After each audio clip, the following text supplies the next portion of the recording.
Si le rôle de l'État est de garantir l'ordre républicain, avec lui, notre rôle d'élus locaux est de le faire vivre et de créer notamment pour notre jeunesse, par son implication, les conditions favorables à l'exercice de la démocratie.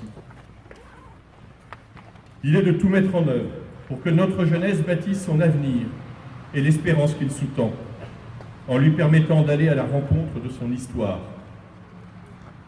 Par votre présence nombreuse, bien sûr, les JSP, les scouts, vos familles, mais en particulier, aujourd'hui, celle des élèves des écoles Foch-Gambetta, du collège Catherine de Vivonne et du lycée Louis Bascan, vous portez témoignage de votre engagement au service d'une citoyenneté vivante.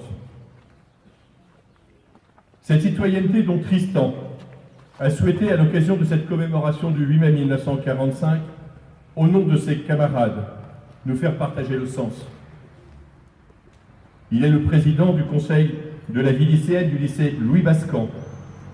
Louis Bascan, ancien directeur au sein de notre école Foch-Gambetta, déporté et mort à Buchenwald. Tristan, je te laisse le micro.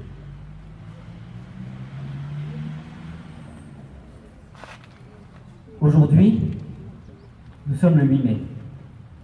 Le 8 mai 2018, soit 73 ans après la victoire de 1945.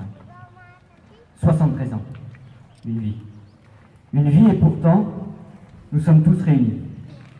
Représentants de l'État, anciens combattants ou représentants des anciens combattants, représentants de l'éducation nationale et représentants des élèves, de tous âges et dont je fais partie. Si nous sommes réunis 73 ans après, c'est que nous n'avons pas oublié, mieux, que nous ne voulons pas oublier.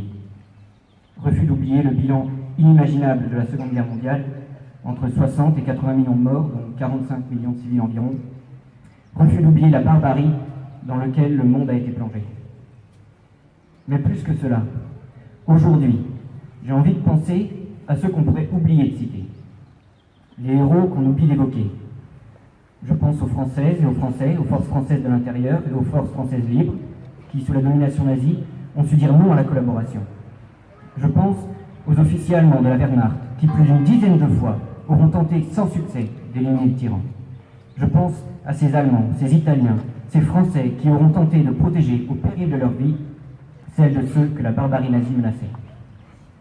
La Seconde Guerre mondiale n'aura pas seulement été une guerre de soldats contre soldats, mais une guerre des peuples, des nations, des idéaux à défendre. Et c'est parce que cette guerre a rassemblé le monde contre la barbarie que nous devons être fiers de celles et ceux qui ont rejoint les rangs de la liberté, et de celles et ceux qui ont combattu l'obscurantisme barbare.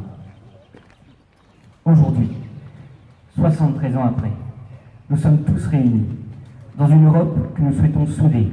Au-delà des réussites ou des échecs de l'Union européenne et des Nations unies, ces institutions sont la preuve de la victoire des démocraties sur la barbarie et le rappel de notre volonté d'apporter la paix et de la préserver dans le monde. Tant qu'il y aura des femmes et des hommes qui seront là, dans chaque ville et dans chaque pays, pour se rappeler et transmettre le souvenir de l'histoire, alors la barbarie sera toujours tenue en échec et la liberté victorieuse.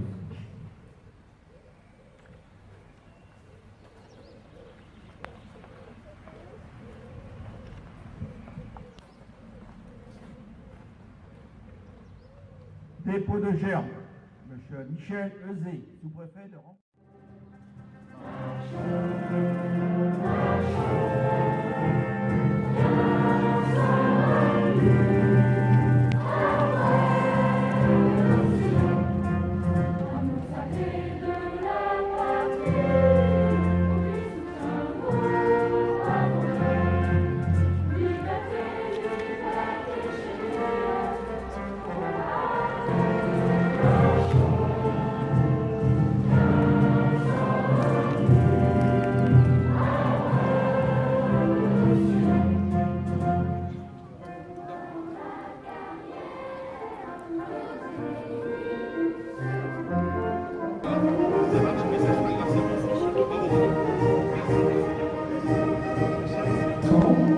Alors moi, je ne sais pas si c'est votre cas, mais j'avais eu l'occasion de lire le texte hier soir que tu allais lire, et je trouve que le texte était juste.